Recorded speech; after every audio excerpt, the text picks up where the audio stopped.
tecido acrobático, ele representa para mim uma terapia desde o período do tratamento do melanoma. Além disso, né, ele me traz uma sensação muito boa assim de superação, de superar limites, além de uma sensação enorme de liberdade.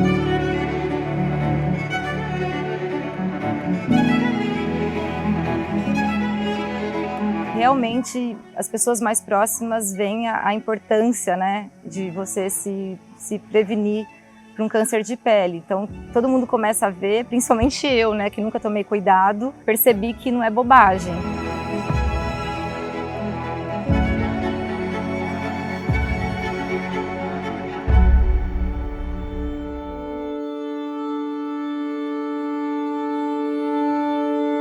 O câncer de pele é uma proliferação anormal e descontrolada de qualquer uma das células da pele.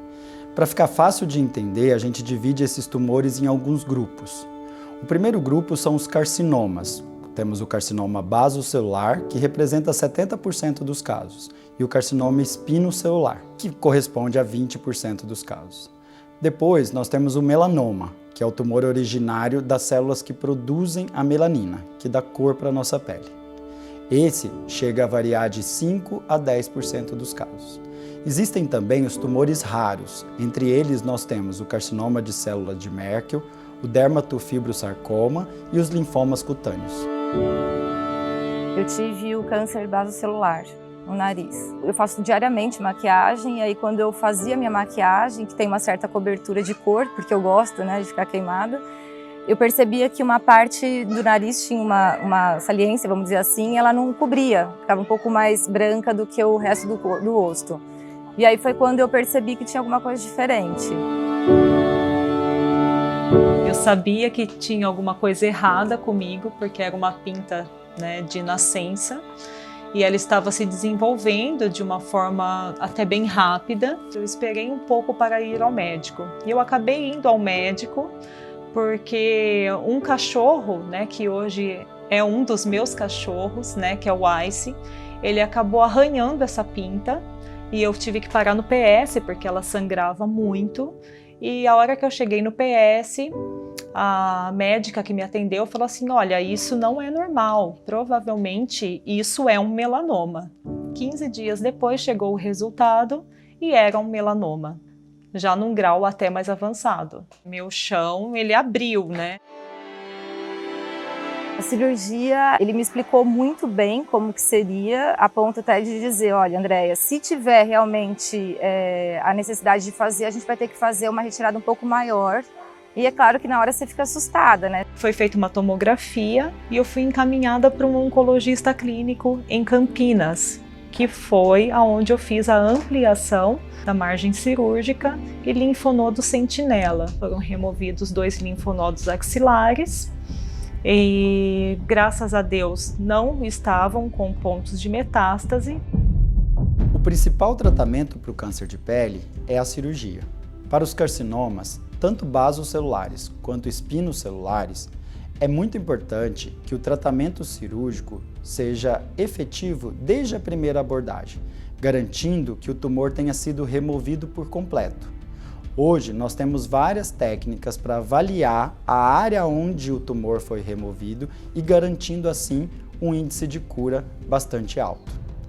No melanoma, após a remoção da primeira lesão, há uma avaliação da profundidade que esse melanoma atingiu na pele. E depois disso, seguimos para uma ampliação de margem, uma segunda cirurgia, onde um fragmento de pele na região onde aconteceu o melanoma é removido para garantir que ele não volte naquele local. O melanoma é uma doença com alto potencial metastático. Infelizmente, 4 meses depois, eu tive o diagnóstico de metástase no fígado. Não eram só um nódulo, eu estava com 6 nódulos hepáticos. E foi outro baque, foi outro choque. Meu pai foi atrás de um oncologista clínico em São Paulo e foi aí que nós chegamos até a Beneficência Portuguesa. Infelizmente, em alguns casos, vai ter espalhamento do melanoma. Isso é o que nós chamamos de metástases. e as metástases acometendo outros órgãos serão as responsáveis por ameaçar a vida dos pacientes. Para isso, em geral, nós precisamos tratar o corpo como um todo. O câncer de pele pode comprometer qualquer região do corpo, desde as mais escondidas, as mucosas da região genital, mucosa oral e também couro cabeludo, palma da mão, plantas dos pés e as unhas. Então é muito importante, no autoexame da pele, observar cada uma dessas regiões com bastante detalhe e, na presença de alguma lesão alterada ou que chame a atenção, procurar um médico dermatologista. É um câncer que a gente acha que não é perigoso, mas que pode ir para o olho, né? Ele me mostrou realmente algumas preocupações e o tanto que foi importante eu ter ido antes, né? Ter ido bem antes para já fazer a cirurgia. Eu acho que toda consulta, né, dermatológica tem que ter análise de pintas, tem que ter realmente um diagnóstico feito do cabelo aos pés ali, você tem que olhar tudo. Eu acho isso super importante, porque se você está numa consulta dermatológica e às vezes você não se percebeu ou não percebeu nada diferente no teu corpo, o médico ele tem a obrigação, no caso, acredito eu, né, de fazer essa análise e esse diagnóstico precoce numa consulta que talvez não seja por esse motivo.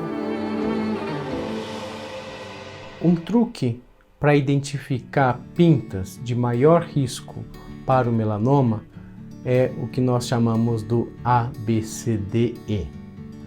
A se refere à assimetria. Então as pintas não são simétricas. Se você traçar uma linha através da pinta, cada lado vai ser diferente um do outro. O B vem das bordas. As bordas são irregulares e não lisas, como a maioria das pintas. C vem das cores. Pintas que têm múltiplas cores têm um risco maior de serem melanoma. O D, nós estamos falando de diâmetro. Pintas com mais de meio centímetro merecem uma atenção específica. E o E, que é o mais importante, é da evolução. Pintas que crescem, que mudam de comportamento, que podem crescer tanto em área ou se tornarem mais altas, como um pequeno caroço, têm que ser avaliadas. Essas lesões são suspeitas para o melanoma. Aí nós conseguimos introduzir essa medicação nova chamada nivolumab, né? E já nos primeiros 6 meses, o tumor já começou a regredir. Então nós vimos que realmente ele estava sendo um tratamento muito eficaz. Formalmente, nós temos 2 grupos de tratamento disponíveis. Um é o que nós chamamos de imunoterapia. Remédios que vão estimular o nosso próprio sistema de defesa, como se nós tirássemos o freio, e isso, portanto, vai acelerar o motor do mecanismo de defesa para que esse mecanismo ataque o melanoma. A outra estratégia é o que nós chamamos de terapia-alvo. Ela vai atacar a proteína feita a partir de um gene doente. Se nós imaginarmos essas proteínas como engrenagens de uma máquina, é como se nós tivéssemos uma engrenagem louca. E remédios para essas engrenagens específicas podem bloquear o mecanismo e deixar a célula do tumor entrar em colapso. Só que nesse termo que eu assinei inicial para fazer parte dessa medicação experimental, eu não poderia engravidar. E o que aconteceu? Eu, após 1 ano e meio de tratamento, eu engravidei da Antonella. E aí foi aquela correria, foi mais um momento de decisão. Porque como, né, o paciente oncológico é um paciente de risco para a gestação, né, e precisa ser interrompido todos os medicamentos para que não afete o bebê, existe até a possibilidade da mãe estar optando em fazer um aborto. E isso foi cogitado por todos os médicos, pela minha família, menos por mim. Porque a partir do momento que eu descobri que estava grávida, Para mim, Antonella já viria, não tinha essa possibilidade, mesmo que eu tivesse que dar minha vida. Daí, infelizmente, eu tive que parar o tratamento. E a Antonella já tinha recebido, na verdade, pelo menos umas 6 doses do nivolumab. Então a gente também não sabia se isso iria afetá-la. Ela veio ao mundo prematura, né? Mas, graças a Deus, hoje ela tem saúde. Ela é uma bebê muito ativa, muito esperta e que traz muita luz para a nossa vida.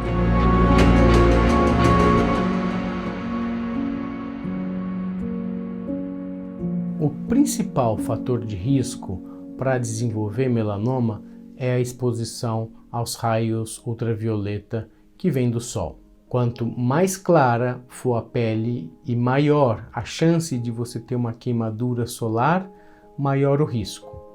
E se essas queimaduras solares acontecerem na infância e na adolescência, o risco de desenvolver melanoma na vida adulta é ainda maior. Eu sou muito branca, né, e eu sou vaidosa, e eu sou do tipo que gosta de estar sempre bronzeada. Eu acho bonito pele bronzeada, então, desde pequena, morando muito tempo no interior também, era sempre festa em piscina, então eu me expus muito ao sol e de forma errada, não me protegia, não usava protetor solar, então eu realmente ficava exposta de forma abusiva, vamos dizer assim, ao sol. Eu cheguei a fazer bronzeamento artificial mesmo, naquelas camas, né, de bronzeamento artificial, que acredito que seja proibido hoje. Véspera de fazer colação de grau, formatura, eu cheguei a fazer. Então, realmente eu não tinha noção do perigo de câncer de pele. As câmaras de bronzeamento, por exemplo, que estão proibidas no Brasil, também fornecem essa mesma radiação. Todos os lugares que oferecem hoje bronzeamento artificial no Brasil são clandestinos. É muito importante que isso seja dito. Se você quer evitar a exposição solar, é importante, nos momentos de maior exposição, procurar uma sombra. Usar o protetor solar se você vai sair, se você vai fazer uma atividade física. Se você sabe que o dia vai estar ensolarado, é importante você tentar já se antecipar e se proteger com roupas, chapéus. Tomar sol para mim hoje praticamente esquece. Eu fico, das poucas vezes que eu vou para a praia ou qualquer exposição máxima solar, eu fico de fato embaixo de guarda-sol.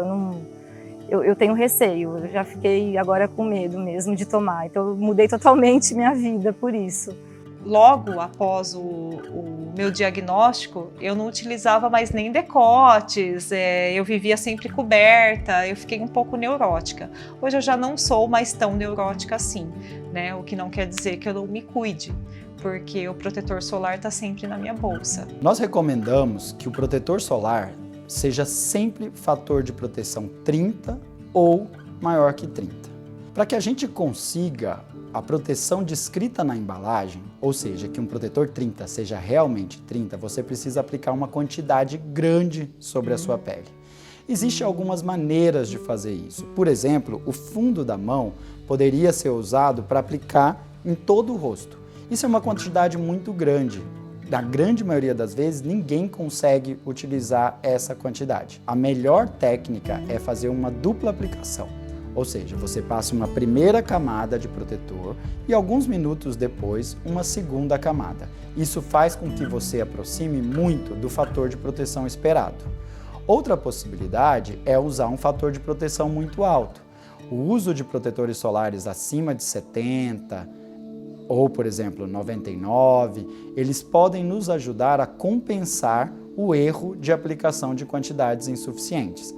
É importante dizer que quanto maior o fator de proteção, mais você estará protegido.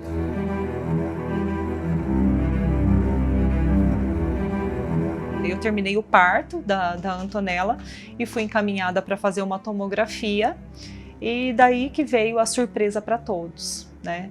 Esse tumor de aparentemente quase 10 centímetros, né?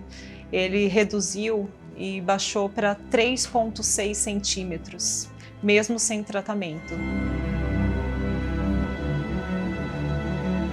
Todo mundo tem que se perceber, notar qualquer tipo de alteração na pele e não subestimar o que você vê realmente no seu corpo, porque isso pode se tornar grave.